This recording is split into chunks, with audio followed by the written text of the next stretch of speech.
Welcome back one second friend हमारे प्यारे से प्लेटफॉर्म पे जिसका नाम है प्रशांत अकेडमी। दोस्तों मैं आज आपका मिश्रा सर लेके आया हूँ chapter force and law of motion का, जो कि आपके क्लास 9 का है। और दोस्तों इस चैप्टर में आज हम बात करने जा रहे हैं important concept on second law. जी हाँ, जैसा कि आपने देखा है कि प्रीवियस वीडियो में मैंने आपको बताया है कि सेकेंड लॉ ऑफ मोशन क्या है। दोस्तों मैं आपको थोड़ा सा एक उसकी स्टेटमेंट बता रहा हूं। अगर आपको फुल वीडियो देखना हो तो उसका आप प्लेलिस्ट पे जाइए, वो वीडियो देखिए, क्योंकि वो वीडियो बहुत इंपॉर्टेंट है दोस्तों। At the concerning about your numerical parts as well as concerning about your basic concepts, वो दोनों जो वीडियो है ना न्यूटन फर्स्ट लॉ का, न्यूटन सेकंड लॉ का, वो बहुत ज्यादा इंपॉर्टेंट है। ठीक है, देखिए स्टेटमेंट क्या है कि rate of change of momentum is directly proportional to the applied force. और उस स्टेटमेंट से हमारा फॉर्मूला आया था कि F equal to M a. मतलब ये फॉर्मूला आपके लिए बहुत कारगर बनेगा आगे जब आप न्यूमेरिकल सॉल्व करेंगे अपने NCERT as well as reference book. अगर आपने प्रदीप ली हो, आपने एसचांद लिया हो, या कोई सी भी रेफरेंस बुक लिया हो, उसमें ये मेथड, ये फॉर्मूला बहुत काम आएगा। लेकिन इसके कुछ ट्रिक भी हैं या इससे बनने वाले क्वेश्चंस भी हैं, वो देखिए कैसे होता है।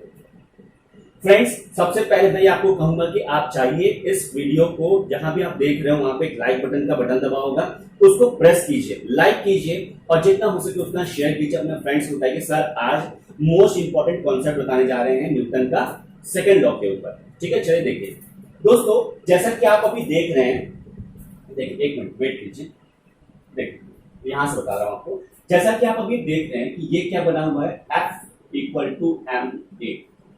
M क्या है? M is a mass. ठीक है, what is A?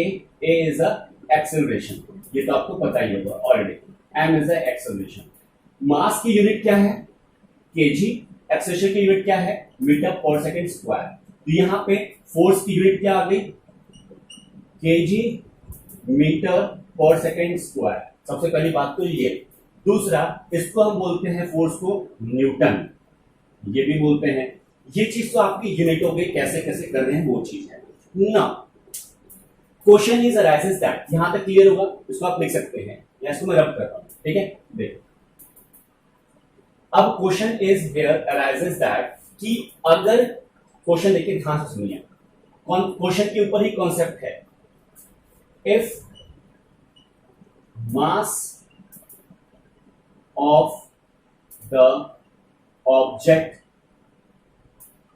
is double and acceleration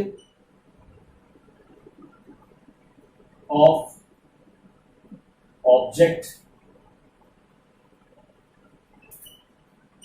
triple, what will be effect on force?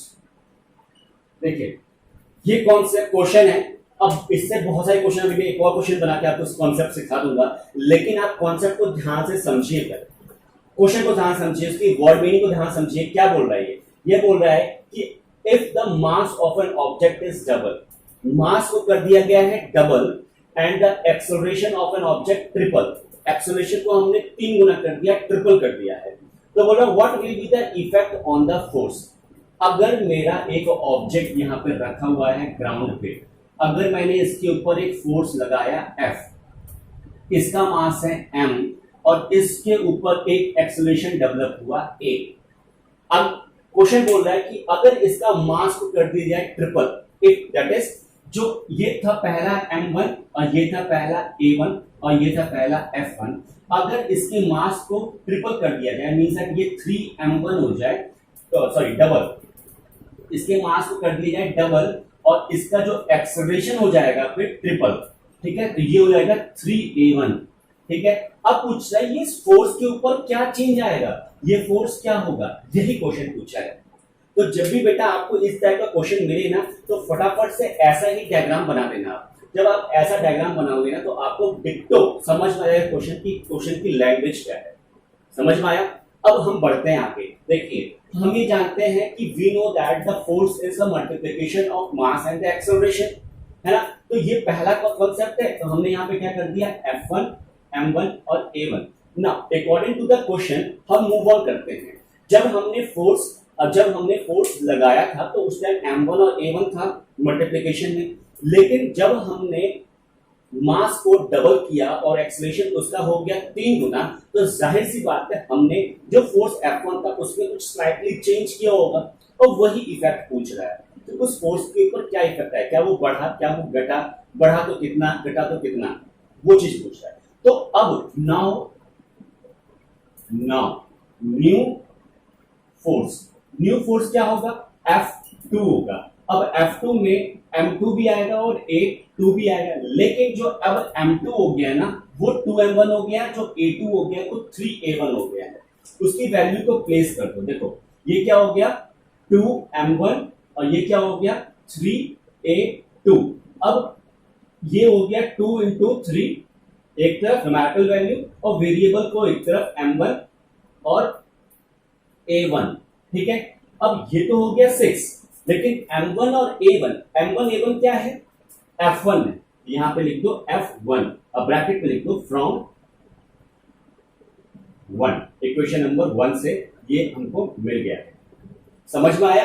अब यहां पे हो गया ये F2। अब आपको क्या समझ में आ रहा है, देखिए जो न्यू फोर्स है, new force will be 6 times of F। जो न्यू फोर्स है वो ओल्ड फोर्स की 6 टाइम्स है। ये कॉन्सेप्ट आपको अराइज हुआ है इस क्वेश्चन से, समझ में आई क्या होगा, इजी है। लेकिन दोस्तों अब अगर क्वेश्चन में चेंजेस आते हैं, चेंजेस क्या, वो बोलेगा जो आपका मास है ना वो ट्रिपल हो गया है, लेकिन जो फोर्स है वो डबल हो गया है, एक्सेलरेशन में क्या चेंजेस आ रहा है। मतलब मैं इसको रब करूं, अगर आपका ये हो गया हो तो ठीक है। क्वेश्चन ना ऐसे पूछता है कि अगर मास को कर दिया गया ट्रिपल मतलब 3m और फोर्स हो गया है डबल, तो आपका एक्सेलरेशन में क्या चेंज आएगा, तो ये हो जाएगा m2, ये m1, ये f2, ये हो जाएगा f1। तो ये a2 में क्या होगा, तो हम जानते हैं F equal to ma, m1, तो f2 क्या होगा, f2 2f1 है, तो इसको कर दोगे 2f1 और m2 क्या है 3m1 है ना। तो ये करने के बाद आप क्या करोगे, एक मिनट वेट कीजिए, f2 क्या हो जाएगा m2a2, इसकी जगह पे 2f1 और इसकी जगह पे 3m1, और ये a2 का कैलकुलेट करना है, इसको नीचे कर दो 2/3 f1 upon m1 equal to a2, और ये पूरा क्या चीज है, ये है a1, तो ये क्या हो जाएगा 2/3 a1 इक्वल टू a2। मतलब जो अब नया एक्सेलरेशन आया है वो 2/3 है पहले वाले एक्सेलरेशन से। समझ में आ रहा है वो कॉन्सेप्ट कैसे आ रहा है, ये कॉन्सेप्ट समझ में आ रहा है। ये तो हो गया बेटा कॉन्सेप्ट फॉर्म में, न्यूमेरिकल फॉर्म में। अब ध्यान से थोड़ा सा कॉन्सेप्ट देखिए,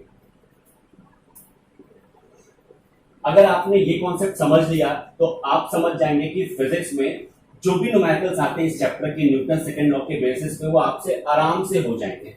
ध्यान से देखिए, अब मैं जो बताने जा रहा हूं वो बहुत आपके लिए बहुत ज्यादा इंपॉर्टेंट है। देखिए अगर मेरा फॉर्मूला है F equal to M a, ये फॉर्मूला है मेरा, ठीक है, फॉर्मूला है ना। अब ध्यान से देखिए m क्या है, मास है। अगर मैं a की वैल्यू कैलकुलेट करूं तो क्या होगा F अपॉन m होगा ना। इस a की वैल्यू को थोड़ा ध्यान से ऑब्जर्व कीजिए कि अगर मेरा ऑब्जेक्ट के ऊपर लगाया गया फोर्स, ये ऑब्जेक्ट है, इस ऑब्जेक्ट का मास है m, अगर इस पे लगाया गया फोर्स उसके ऊपर एक्सेलरेशन करता है a, एक्सेलरेशन हुआ a, तो जो एक्सेलरेशन है ना वो डायरेक्टली प्रोपोर्शनल होगा फोर्स के। इट मींस दैट कि जितना हम फोर्स बढ़ाएंगे उतना ही एक्सेलरेशन बढ़ेगा, जितना फोर्स घटाएंगे उतना एक्सेलरेशन घटेगा। ये चीज समझ गया ना। अब now depending upon the mass वाला भी देख लीजिए कि जो a है वो उसका इनवर्सली रिलेशन है मास से।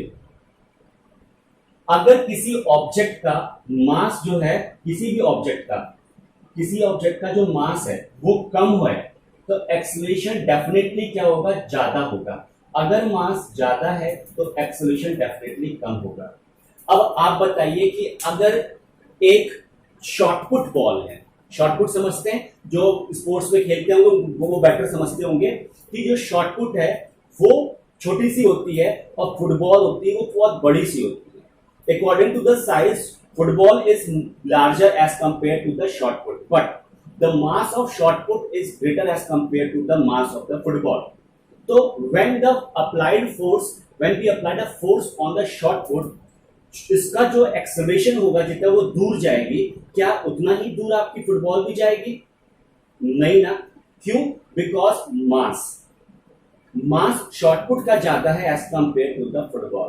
तो जिसका ज्यादा मास होगा उसका उतना कम एक्सेलरेशन होगा, और जिसका जितना कम मास होगा उसका उतना ज्यादा एक्सेलरेशन होगा। यही बेसिक कॉन्सेप्ट है इस पूरे फॉर्मूले का, यही इंपॉर्टेंट कॉन्सेप्ट है इस पूरे फॉर्मूले का। वो न्यूमेरिकल्स अलग कॉन्सेप्ट पे हैं, जो अभी आपको मैंने दो न्यूमेरिकल्स कराए, दो कॉन्सेप्ट बताए, ये भी एक इंपॉर्टेंट कॉन्सेप्ट है। तो न्यूटन का सेकंड लॉ का स्टेटमेंट, उसका मैथमेटिकल कैलकुलेशन, और साथ साथ में ये दो छोटे छोटे कॉन्सेप्ट्स, क्या कि एक्सेलरेशन फोर्स पे कैसे डिपेंडेंट है और एक्सेलरेशन मास के ऊपर कैसे डिपेंडेंट है, उसको आप डीपली समझिए। समझ में आया होगा, मेरी ये कोशिश है। और अगर वीडियोस आपको अच्छा लगा हो तो प्लीज एक लाइक देके मुझे बताएं कि हाँ सर आपका कॉन्सेप्ट बहुत अच्छा है। ठीक है, चलिए मिलते हैं न्यूटन के थर्ड लॉ से। ठीक है, और वहां पे हम इस चैप्टर को और डीपली अंडरस्टैंड करेंगे कि कैसे न्यूटन का थर्ड लॉ हमारे लिए हेल्पफुल है, प्रैक्टिकल एप्लीकेशंस के साथ हम डील करेंगे। ठीक है friends, take care, bye bye. Like कीजिए, सब्सक्राइब कीजिए, साथ ही साथ जितना हो सके उतना शेयर कीजिए। ठीक है दोस्तों, बाय बाय।